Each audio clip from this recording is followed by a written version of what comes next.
On passe une grande partie de notre vie à poursuivre quelque chose. On pense que lorsque l'on atteindra un certain chiffre, notre vie changera. On sera enfin libre, on pourra enfin respirer, on pourra enfin vivre. Et pendant très longtemps, j'ai pensé exactement la même chose. Je m'étais fixé une date, une seule, la fin de mon master. Je m'étais promis qu'à ce moment-là, je serais indépendant. Je ne voulais pas sortir de mes études en attendant qu'une entreprise décide de la suite de ma vie. Je voulais décider. Décider de mon temps, décider de mes projets, décider de ma vie. Et pendant des mois, je n'ai pensé qu'à une seule chose, comment y arriver. À cette époque, j'étais en master de contrôle de gestion. J'avais une vie plutôt classique, les cours, les examens, les projets de groupe, les soirées à réviser. Mais une fois rentré chez moi, une deuxième journée commençait. Une journée que très peu de personnes voyaient. Je passais des heures devant mon ordinateur, je découvrais un univers complètement nouveau, la crypto. Mais pas seulement acheter quelques cryptos. Je suis tombé dans un univers beaucoup plus profond. La DeFi, les protocoles, les stratégies, les opportunités, les airdrops. J'avais l'impression d'être arrivé dans un monde où tout restait encore à construire. Et j'adorais cette sensation. Parce que j'avais l'impression que les personnes qui étaient prêtes à travailler différemment avaient encore une longueur d'avance. Alors je me suis complètement plongé dedans. Petit à petit, ce n'était plus un simple investissement. C'était devenu une obsession, tous les jours. Je passais facilement 2 heures à chercher les nouvelles opportunités. Je testais des protocoles, je créais des portefeuilles, je faisais des transactions sur plusieurs ordinateurs différents. Je remplissais des tableurs, je regardais des vidéos, je lisais, j'apprenais, encore et encore et encore. Les premiers résultats sont arrivés. 100 euros, puis encore 100 euros, puis quelques centaines d'euros grâce à des airdrops. À ce moment-là, ce n'étaient pas les montants qui me rendaient heureux, c'était la preuve que ça fonctionnait. Je me disais, si je suis capable de faire ça avec des petits airdrops, qu'est-ce qu'il va se passer lorsque les gros vont arriver? Parce que oui, je n'attendais pas les petits. J'attendais ceux qui pouvaient réellement changer ma vie, et cette attente a commencé à prendre de plus en plus de place. Je ne me rendais pas compte sur le moment, mais cette obsession avait un coût. Je développais de moins en moins mes activités de base, je refusais parfois certaines sorties, je repoussais certains moments, je délaissais certaines personnes. Parce que dans ma tête, tout pouvait attendre, sauf ça. Certaines personnes autour de moi ne comprenaient pas, on me disait que je perdais mon temps, que personne ne faisait ce genre de choses, que je m'enfermais dans quelque chose de bizarre, et quelque part, ils avaient raison. Je faisais quelque chose que très peu de personnes faisaient. Mais au fond, j'ai toujours eu cette part de folie, j'ai toujours été prêt à faire ce que les autres ne faisaient pas, et je pensais que ça pouvait changer ma vie, et cette qualité m'a énormément aidé, mais avec du recul, je me rends compte qu'une qualité poussée à l'extrême finit souvent par devenir un défaut. Puis les mois ont commencé à passer, les opportunités se sont accumulées, les résultats aussi. Petit à petit, mon patrimoine grandissait, je regardais les chiffres évoluer, mais je continuais simplement à avancer. Je ne célébrais pas vraiment, je pensais déjà à l'étape suivante, toujours, toujours plus loin, toujours plus. Puis un jour, je reçois un appel, quelqu'un me dit, tu devrais calculer la valeur de tous tes portefeuilles. Je ne l'avais jamais vraiment fait, alors j'ouvre chaque portefeuille, un par un, j'additionne, je recompte, je vérifie, une fois, deux fois, trois fois, puis je m'arrête. Je regarde l'écran, je viens de dépasser les 100 000 euros. Je pensais que ce moment allait complètement changer ma vie. Je pensais que j'allais ressentir quelque chose d'immense, de l'euphorie, de la fierté, de la joie, mais en réalité, il ne s'est presque rien passé. Parce que dans ma tête, les 100 000 euros n'étaient déjà plus un objectif. Ils étaient devenus un point de départ. Et aujourd'hui, je pense que c'est précisément là que tout a commencé à basculer. Parce que je m'étais préparé pendant des années à gagner de l'argent, mais je ne m'étais pas préparé à une seule chose. Qu'est-ce que j'allais faire une fois que je l'aurais? J'avais un plan pour devenir libre, mais je n'avais aucun plan pour gérer cette liberté. Et cette erreur va me coûter beaucoup plus cher que je ne l'imaginais. Avec le recul, je pense que le plus grand danger n'a jamais été le marché. Le plus grand danger, c'était moi. Parce que, sans m'en rendre compte, quelque chose avait changé dans mon cerveau. Au début de cette aventure, quand je gagnais 100 euros, j'étais heureux. Quand je perdais 100, ça me faisait quelque chose. Parce que 100 euros représentaient du temps, du travail, des sacrifices. Je savais exactement ce qu'il valait. Puis les chiffres ont commencé à grandir. 100, 1000, 5000, 10 000, 50 000, 100 000. Et ce qui est fascinant, c'est que ton cerveau s'habitue à tout, même à l'exceptionnel. Je me souviens qu'à cette époque, je pouvais perdre 3000 euros en une journée et je continuais ma journée normalement. Parfois, même 5000, parfois beaucoup plus. Et le pire, c'est que ça me faisait presque plus rien. Aujourd'hui, quand je repense à cette phrase, j'ai presque du mal à croire que c'était moi. Parce que 3000 euros, ce n'est pas juste un chiffre. C'est plusieurs mois de loyer. C'est un voyage avec ses parents. C'est un projet. C'est des souvenirs. C'est du temps de vie. Mais à ce moment-là, je ne voyais plus tout ça. Je voyais simplement 3%, 5%. Une ligne rouge sur un graphique, une variation, rien de plus. Et je crois que c'est une chose dont on ne parle jamais. L'argent ne change pas seulement ton compte bancaire, il change aussi ton échelle de perception. Tu ne regardes plus les montants de la même façon, tu ne ressens plus les pertes de la même manière, tu finis par oublier ce qu'elles valent réellement. Tu finis même par oublier ce qu'elles représentent dans la vraie vie. Et c'est exactement ce qui m'est arrivé. Je pense qu'il y a une erreur que beaucoup de personnes font. On pense que lorsqu'on aura plus d'argent, on devient automatiquement meilleur pour le gérer. En réalité, ce sont deux compétences complètement différentes. Faire de l'argent, c'est savoir créer de la valeur. Conserver de l'argent, c'est savoir protéger cette valeur. Et moi, je savais très bien la première, mais je n'avais jamais appris la deuxième. Avec du recul, je me rends compte que j'avais gardé exactement la même mentalité qu'au début. Quand j'avais quelques centaines d'euros, être agressif avait du sens, parce que je n'avais presque rien à perdre. Je pouvais tenter, expérimenter, essayer, prendre des risques. Mais quand ton patrimoine change, ta stratégie doit changer aussi. Et moi, je ne l'avais pas changé. Je continuais à jouer exactement au même jeu. Sauf que les mises n'étaient plus les mêmes. Je faisais toujours des paris plus agressifs. Sauf qu'avant, je jouais avec 100 euros. Maintenant, je jouais avec 100 000. Et ça, je ne l'avais pas compris. Je pense que c'est une phrase que j'aurais aimé entendre à l'époque. Les stratégies qui te permettent de construire un patrimoine ne sont pas toujours celles qui te permettront de le conserver. Et cette nuance, personne ne me l'avait expliqué. Il y a une autre erreur que j'ai longtemps racontée de la mauvaise manière. Pendant des années, je disais que je m'étais pas diversifié. En réalité, ce n'est pas vrai. Je m'étais diversifié, mais je m'étais surtout éparpillé. J'avais plusieurs investissements, plusieurs projets, plusieurs positions, mais ils avaient tous un point commun. Ils restaient liés à des niveaux de risque très élevés. Ils restaient liés à des niveaux de risque très élevés. Je pensais répartir mon risque. En réalité, je répartissais simplement plusieurs façons de prendre des risques. Ce n'était pas la même chose.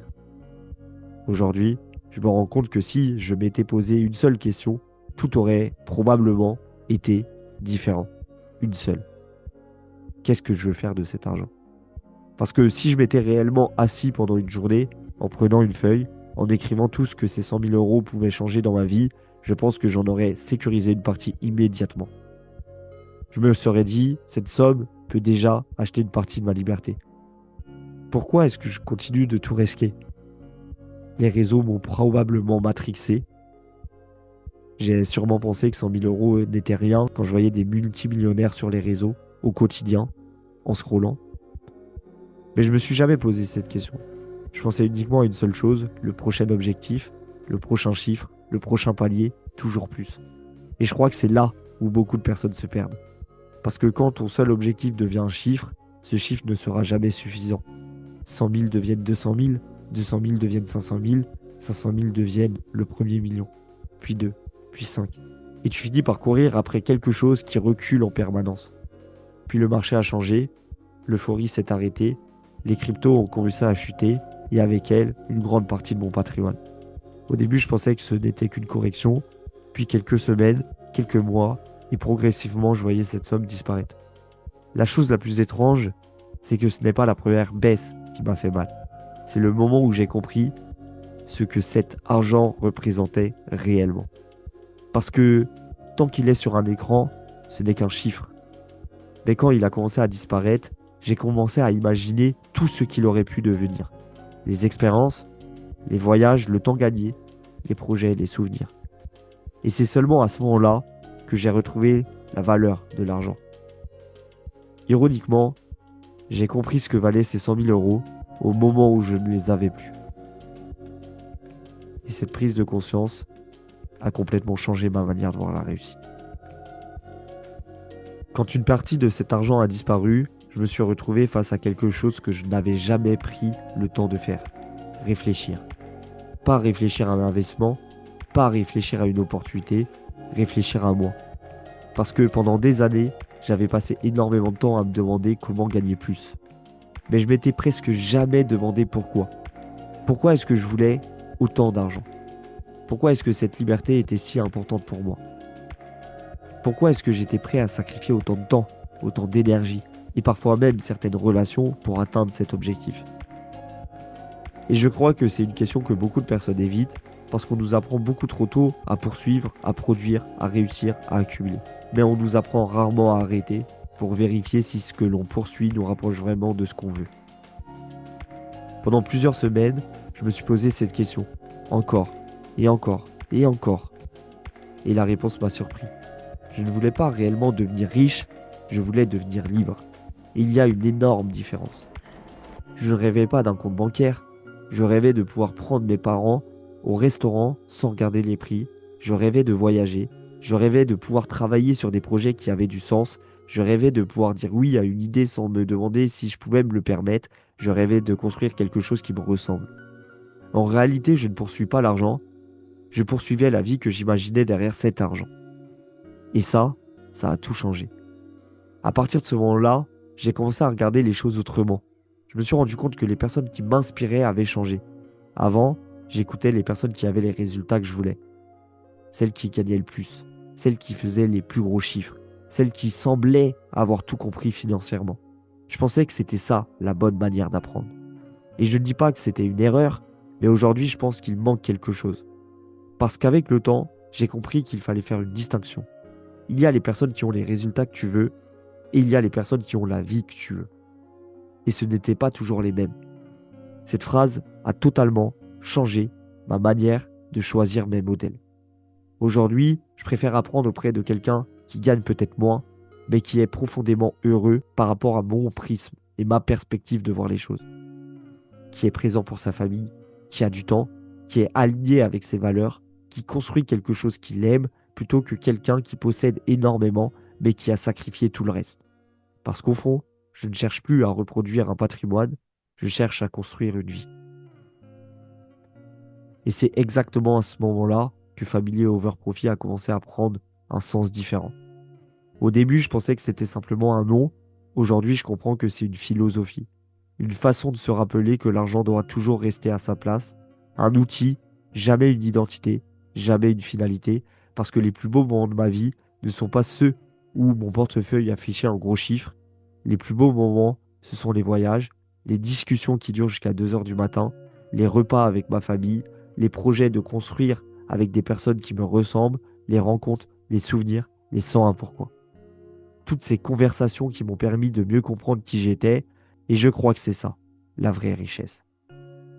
Aujourd'hui, je suis même reconnaissant d'avoir vécu cette chute, et je sais que cette phrase peut paraître étrange, personne n'aime perdre de l'argent, moi non plus, mais cette perte m'a offert quelque chose que je n'aurais probablement jamais acheté, du recul, de la maturité, une nouvelle définition de la réussite.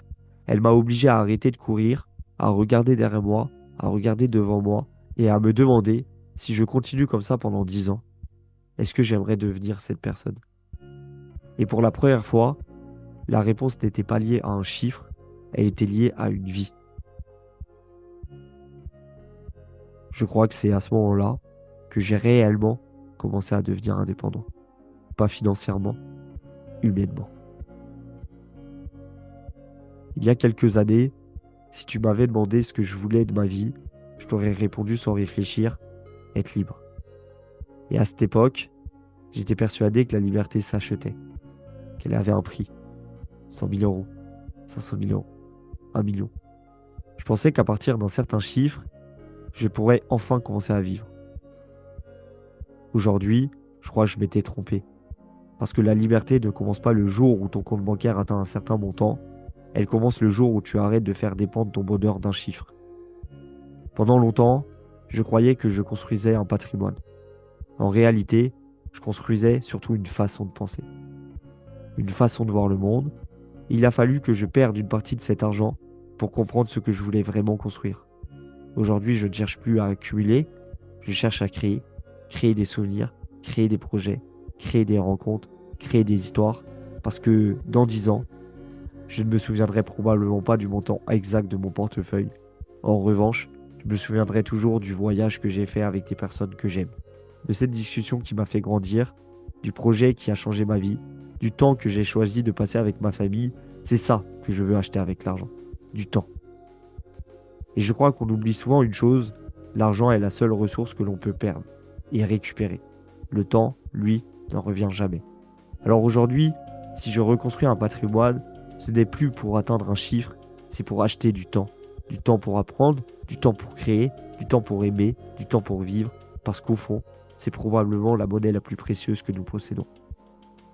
Je repense souvent au garçon que j'étais, celui qui passait 2 heures chaque soir à chasser les airdrops, celui qui rêvait simplement de devenir indépendant avant la fin de son master. Je suis fier de lui. Parce qu'il a eu le courage d'essayer, parce qu'il a accepté d'être incompris, parce qu'il a travaillé pendant que d'autres doutaient. Mais si je pouvais lui dire une seule chose, ce ne serait pas gagne plus, ce serait n'oublie jamais pourquoi tu veux gagner. Parce que lorsque tu oublies ton pourquoi, tu finis par courir après des chiffres. Et les chiffres ne s'arrêtent jamais. Aujourd'hui, je connais mon pourquoi. Il s'appelle Family Over Profit. Ce n'est pas une marque, ce n'est pas un slogan, c'est un rappel.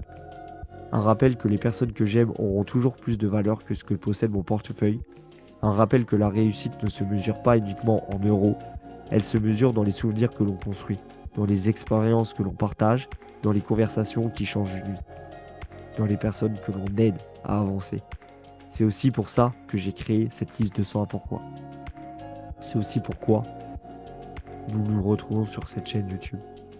Parce que je crois profondément que les bonnes questions changent davantage une vie que les bonnes réponses. Et pendant longtemps, je me suis posé une mauvaise question. Je me demandais comment gagner plus. Aujourd'hui, je me demande quelle vie ai-je envie de construire. Et bizarrement, depuis que je me pose cette question, je me sens beaucoup plus riche. Il y a une dernière chose que j'aimerais te partager. Pendant longtemps, je pensais qu'il fallait écouter les personnes qui avaient les résultats que je voulais.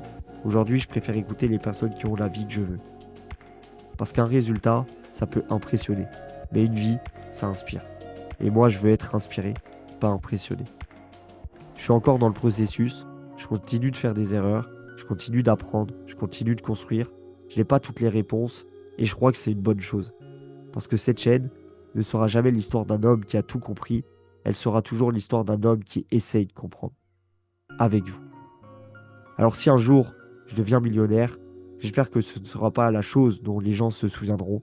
J'espère qu'ils se souviendront des projets, des expériences, de la personne que je suis, des valeurs, parce qu'au fond, ce ne sont pas les chiffres qui racontent la vie, ce sont les souvenirs. Et si cette vidéo devait résumer tout ce que ces 100 000 euros m'ont appris, je crois que ce serait simplement ceci.